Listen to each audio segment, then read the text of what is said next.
কক্সবাজার সদর উপজেলার ঝিলংজা ইউনিয়নের ৬, ৭ এবং ৮ নম্বর ওয়ার্ডে বাংলাদেশ জাতীয়তাবাদী তাঁতি দলের কাউন্সিলর নির্বাচন ও সম্মেলন সম্পন্ন হয়েছে। বিস্তারিত দেখুন আরাফাত শিকদারের প্রতিবেদনে। গত শনিবার বিকেল ৪টায় দরগাপাড়া স্টেশন এলাকায় এই সম্মেলন অনুষ্ঠিত হয়।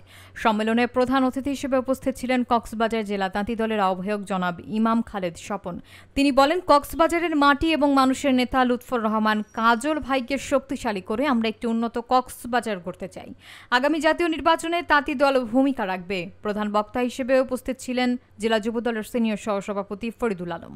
বিশেষ অতিথি হিসেবে উপস্থিত ছিলেন ঝিলংজা ইউনিয়ন বিএনপির সভাপতি রাশেদুল্লাহ, লিয়াকত আলী শিকদার, সদর উপজেলা তাঁতি দলের নেতৃবৃন্দ এবং পৌর শহর ও রামু উপজেলা তাঁতি দলের প্রতিনিধিরা।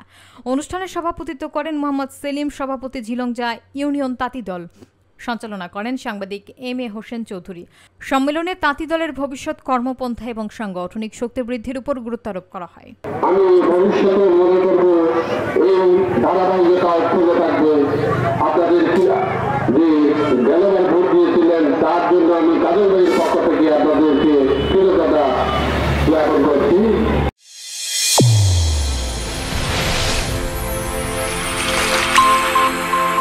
চ্যানেল A1 হৃদয়ের স্পন্দন।